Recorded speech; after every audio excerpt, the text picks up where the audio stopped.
The only answer to communism is a massive offensive for freedom. Freedom from hunger, from disease, and a victory for the ageless hope of people everywhere. Freedom from tyranny. On March 15, 1917, Nicholas II, Tsar and Emperor of the Russian Empire, abdicated his throne suddenly. He was on his way from military headquarters in Mogilev to suppress the workers' strike and bread riots raging in the Russian Empire's capital city, St. Petersburg. 304 years after the time of troubles when Nicholas Romanov II's ancestor, Michael, founded the Romanov dynasty, Russia was without a ruler for the first time. But that wasn't about to last long. A new wave of leadership was rising among Russian politics, a new system, a new philosophy, and a new order which would determine the upcoming century not only for Russia, but for the entire world. And in the center of it all was Vladimir Ilyich Ulyanov, or Vladimir Lenin.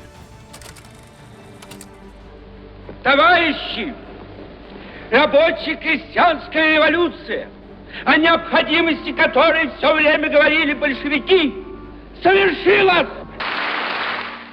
Only 9 months after the fall of the Romanov dynasty, the liberal and modern government that replaced the monarchy couldn't withstand the violent storm rising in the country under the leadership of Vladimir Lenin. The same Lenin who was considered washed and withered at the end of July among the Russian masses walked back into Russia to claim power, despite never fighting a war, commanding an army, or even holding a major administrative office. Yet Lenin was the man who inspired the Bolsheviks and workers of Russia, and with their support, the Military Revolutionary Committee of the Petrograd Soviet to take matters into their own hands and attack the ineffectual provision government as the Winter Palace was stormed on the night of October 24, 1917.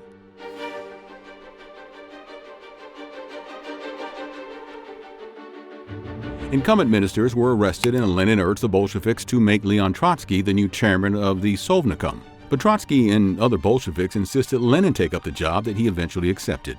Now, despite being an armed revolution, it was pretty much a bloodless coup d'etat. The man who was too shy to take power embraced the authority wholeheartedly. Some might say he discovered and agreed to it. He addressed the Russian peasants and common people the morning after the storming of the White Palace and declared himself the new dictator of Russia. Lenin wasn't exactly a Russian commoner. He was born in a minor nobility family of Russia. His father was employed in a senior position under the same Tsarist civil service that Lenin and his brothers protested against. The catalyst made Lenin a Marxist. What's that you're reading? Karl Marx? Surely you're not a communist. Do I have to be a communist to read Karl Marx? On October 25th, Lenin promised a war-weary Russia peace, its starving population bread, and its poor farmers land. He immediately called off the war with Germany, declaring an armistice. Lenin also demanded the 670 members of the Soviet Congress, most of whom were farmers and soldiers wearing tunics and greatcoats, that Bolsheviks would determine the national policies from now on. The Mensheviks and social revolutionary delegates protested the forceful takeover of Sovnarkom by the Bolsheviks and walked out of the legislature assembly, prompting Leon Trotsky to goad them. Go where you belong from now on, into the dustbin of history. He wasn't wrong. Their abandonment gave the Bolsheviks an absolute monopoly of the Soviets. It was a hard turn of fate for Lenin, who had nearly lost all of his credibility only a couple of months ago. Lenin had spent most of his life in exile and was forced to flee yet again after the failure of the July Days movement. He was fanning the flames of an armed revolution since his return to Petrograd. But as the violence grew out of control of the party leaders, Lenin and Trotsky got cold feet when the 10,000 followers of Bolshevism marched into Petrograd to ask Lenin to grab power. The Bolshevik leaders were apprehensive about how they had lost control of the movement, and Lenin asked the protesters to go back home. The heartbreak for the Russian masses was real. They lost their faith in the Bolsheviks, and if it wasn't for the Kornilov affair, the Bolsheviks wouldn't have been released from prison in masses and allowed to pick up their arms again, which would eventually turn against the provisional government only. Now, for context, the Kornilov affair was a misunderstanding between the Army General Kornilov and head of the provisional government, Alexander Kerensky, that resulted in a half-attempted coup in August of 1917. This is why the Bolsheviks weren't still a popular choice when they came into power.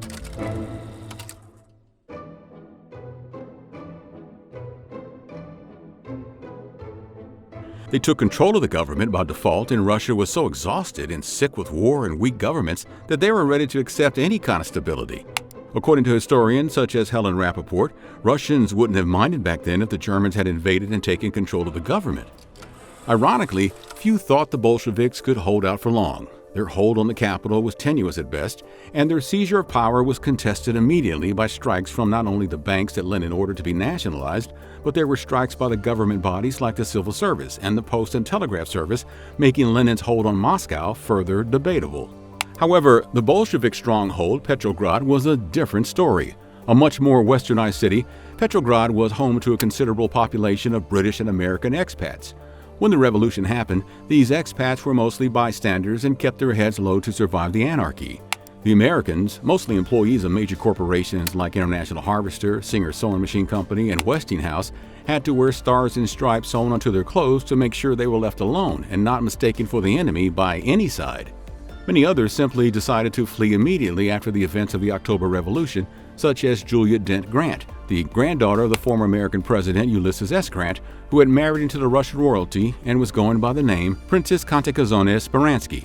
Thousands of these people lost their living, savings, houses, and businesses as they had to flee Russia with everything they could take with them.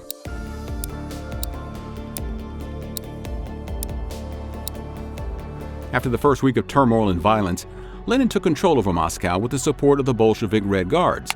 He made it very clear in the first week of November that he had no intention of forming a coalition government with the rival socialist groups in Russia. The Sovnarkom would decree full autonomy on November 4th and bestowed upon itself the right to pass legislation without the approval of the Soviet Congress.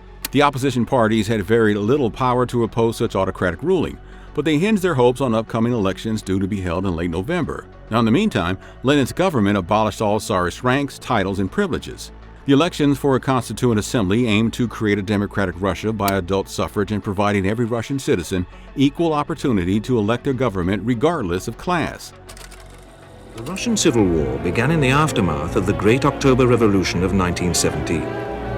While the revolution itself was almost bloodless, the civil war that followed was one of the most tragic periods in Russian history. After the October Revolution, these elections also became a referendum on the Bolsheviks. However, Lenin's party lost heavily to the Socialist Revolutionaries, who secured 40% of the vote. Now, the Bolsheviks, who cried they were not given enough time to communicate their manifesto to all of Russia, only secured 24% support themselves. Lenin was under huge pressure to form a coalition government with the other parties from outside and inside his own party. But Lenin was in no mood to play by the democratic rules. He refused to yield power and only allowed 5 socialist revolutionaries in the cabinet in December 1917. On December 10, 1917, Bolsheviks reformed laws on divorce and parenthood, they decriminalized same-gender marriages, and proclaimed a new higher status for women in Soviet society. The Bolshevik Party also changed its name to the Communist Party on the anniversary of the February Revolution and ditched the Julian calendar to adopt the Gregorian calendar like the rest of the world. The same month, Lenin also abolished the Military Revolutionary Committee and transferred its duties to a newly formed security organization, also known as Cheka. The Extraordinary Committee for Combating Counter-Revolution and Sabotage, or Cheka for short, was described as the Bolshevik Party's sword and shield, and it was meant to dispense revolutionary justice as it sees fit. The organization was answerable only to Lenin, and he found a staunch proletarian Jacobin named Felix Dzerzhinsky to run it. Felix didn't see his job as a form of justice, but as a general. "I do not seek forms of justice. We are not in need of justice. It is war now, face to face, a fight to the finish, life or death." For Felix Dzerzhinsky, it usually was the latter. The Cheka was the prototype of what would become the NKVD under Stalin, and later the KGB. These men are members of the KGB working in North America. This man is an illegal, a spy trained in Moscow and sent to the United States. All of them received their orders from here, number 2 Dzerzhinsky Square in Moscow. This is the headquarters of the KGB.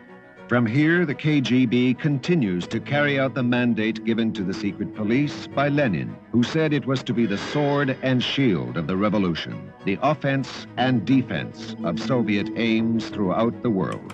Dzerzhinsky was given a virtual blank check by Lenin to order the recruitment of thousands of new agents. Now, by 1919, the Cheka employed more than 100,000 people and was one of the largest and best-funded agencies of the Soviet state. Yet vestiges of the old system continued to plague the vast majority of the Russian population, whose prospects for land and education remained severely limited. Now, on the other hand, the war was becoming a divisive issue among the Bolsheviks as Leon Trotsky was sent to negotiate with the Germans. A lot of people in Lenin's party itself believed that making peace with Germany and imperial power would bring shame to the Bolshevik cause. But Lenin was aware that the Russian army was disintegrating fast, so in his eyes there was no other option. Leon Trotsky tried to prolong the armistice as long as possible. But in February, Ukraine signed a treaty with the Germans accepting their domination to liberate them from the Russian occupation. This development provided German armies a pathway to St. Petersburg, and Lenin had to move the capital to Moscow, where the winters were really brutal, and eventually they were forced to sign a shameful treaty of Brest-Litovsk on March 3, 1918. Germany demanded Russia give normal freedom to Poland, Finland, Estonia, and Lithuania as Germany took them under their own protection. This lost the new Soviet Republic of Russia 34% of its population and 32% of its agricultural land, 54% of industrial enterprises, and 89% of its coal mines. But on a personal level, this was a huge victory for Lenin. He had saved Russia from the war and became a hero. The smaller population and size also made it easier for the Bolsheviks to solidify their grip over the country. Lenin turned his attention to the anarchists who were trying to destabilize the Bolshevik hold on authority, and he looked up to Felix Dzerzhinsky's Cheka to accomplish this goal. But the Cheka was occupied in a conflict with the Commissariat of Justice. The COJ had demanded Cheka to be notified before the arrest of suspects. This really ticked off Dzerzhinsky, who asked how it was impossible for him to crush counter-revolution with legal niceties. Lenin subsequently altered Soviet regulations so that the Cheka was required to notify the Commissariat of an arrest or execution after it happened rather than before. With this free rein, they persecuted, they detained, they tormented, and really executed thousands of suspected spies, Tsarists, counter-revolutionaries, kulaks, black marketeers, and other enemies of the state. Things worsened during the Russian Civil War post-August 1918, when Cheka got more liberty as the Red Terror campaign was launched to curb the rebels. Democracy was just born in Russia and sort of murdered in the crib by the October Revolution. Because what proceeded later was never a democracy, as we understand it, and was never a prosperity, and never brought to Russia anything what was promised. With virtually no oversight, the local Cheka began using harsher methods of torment for interrogations. After Tsar Nicholas II abdicated, the provisional government put them under house arrest for their safety. But after the Bolsheviks took over, the former monarch couple, their kids, and their relatives became political prisoners. Nicholas was more than optimistic that either his cousins in the British monarchy or the French Republic government would extend their hand and offer his family asylum. While it is true that British King George V was concerned for the well-being of his Russian relatives, Nicholas and Alexandria, Romanovs' image in Great Britain was unfavorable at best. Meanwhile, the Bolsheviks transferred the royal family to Ekaterinburg, to the House of Special Purpose. The Romanovs stayed hopeful for an escape until July 16, 1918, when Bolshevik soldiers stormed in and the order that sealed their doom was read aloud to them. A firestorm of shots silenced an entire dynasty, and the world didn't even hear a whimper. The fate of the Romanov family wasn't revealed to the world until 1926. The royal family members and their staff were woken and told they were being transferred. They were escorted down here to what used to be the basement of the Ipatiev house. The firing squad entered, and 20 minutes later, the 300-year reign of the Romanov dynasty was over. Russia died, and that moment when he was killed, Russia died too. The ongoing Russian Civil War also helped the Communist Party to keep a lid on executing the entire Romanov bloodline. Since Russia had pulled out of the war, Germany's offensive was reinvigorated by their gains against Russia, making the war a very difficult affair for the Western Allies. During March and April of 1918, small British and Japanese forces landed within Russian territory to aid and encourage the rivals of the Communist Party to start a new revolution against the communist government. Trotsky, the then Commissar of War, cracked down heavily on these insurgencies, and eventually, as more groups joined either side, a full-blown war broke out by June 1918. Lenin's Red Force was mostly Russian workforce, Latvian riflemen, Chinese recruits, Baltic sailors, and German POWs, along with Tsarist officers whose other option was to be executed. The opposition, the White Army, was equally a melting pot of Mensheviks, monarchists, British and other Allied troops, along with Ukrainians, Finnish, Polish, Cossacks, and soldiers from Baltic states who simply had one goal: to not be ruled by communists and prevent the expansion of Bolshevism in the world. But no matter which side gained or lost ground on the battlefield, it was always the Russian common folk who faced the barrels of firearms as the Civil War spread everywhere in the country. By the time the Russian Civil War began, the Russian economy was destroyed by the Great War, the famine, and the political instability. By December 1920, further stressed by the internal discourse, the ruble had lost 96% of its pre-war value. As the Civil War began, neither of the sides were well equipped to fight it. Both the Red and White armies indiscriminately plundered and ravaged the villages to make their ends meet. As a result, the civilian death toll was in the millions, and eventually some of them picked up arms for their self-defense and became a third party in the conflict called Greens. They encouraged people to give up their allegiance to either of the belligerents and push for the survival and protection of other civilians. They stayed limited to a small cluster of local villages and relied on guerrilla tactics to prevent either White or Red armies from entering their communities. Unfortunately, that put them in the crosshairs of both armies, and the Greens were hunted down mercilessly, and it had very little effect as the pillaging continued. One Red general declared, "Massacring all the wounded who fought against you. That is the law of civil war." The White Army was littered with former Tsarist aristocratic officers who wore epaulets to stand out from common soldiers. But in the Red Army, there were no officers, so if they captured a Tsarist officer, the Red Army would nail their epaulets onto their shoulders. The Cossacks had a rich and glorified history of serving as a horseman during these Tsarist times, and Lenin's army targeted their population savagely. Orders were issued to burn down their hamlets, put down all the people who had taken part directly or indirectly in the uprising against the Reds, and shoot every 5th or every 10th male in each village, regardless of their involvement. Violence like that led to a ravaging famine in the steppes region. Hurt and hungry, Cossacks too began razing villages to the ground, alienating a confused civilian population against White support. The Red Terror, led by Cheka, was not helping the Red cause either, by tormenting and executing tens of thousands of regular people. Mass graves littered Russia, and authorities would often cite typhus outbreaks to authenticate the disappearance of so many people. However, by the end of 1919, the White armies could see the writings on the wall. And in 1920, they began retreating on all three fronts as the Whites began to surrender in November. Alexander Kolchak was arrested in January 1921. The Communists shot him to death on February 7, 1921, bringing an end to the Civil War amidst 10 million deaths.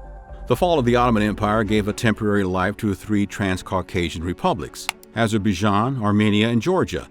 But by the end of the Civil War, Russia invaded and captured the three countries and remerged them into their state again.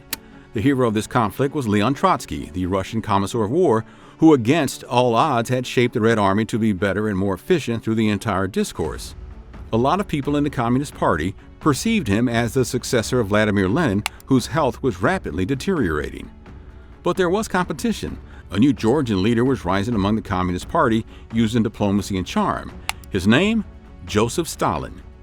Serving as the People's Commissars in the Lenin government, Stalin also took command of the Red Army on the Southern Front and was awarded the Order of the Red Banner despite being criticized by Lenin and Trotsky for causing too many Red casualties. As Lenin became bedridden later in 1921, Stalin began campaigning more proactively for a bigger role in the party. Knowing very well his rival Leon Trotsky was Lenin's preferred choice, Stalin intercepted a letter written by Lenin in favor of Trotsky's succession and made the letter disappear. Stalin believed in assimilating the states that were once part of the Russian Empire again in Soviet Russia, despite Lenin wanting most of them to stay independent. But after Lenin died in 1924, Stalin used his popularity to stop Leon Trotsky's ascension. For the next 2 years, Stalin traveled all over Russia to establish himself as the best follower of Lenin that would eventually make him the premier of the USSR, setting the world on the course of bigger events than the First World War. Thanks for watching Nutty Productions. If you'd like to support our cause, click the like button and share the video. Subscribe and hit the bell icon to watch more videos from us in the future.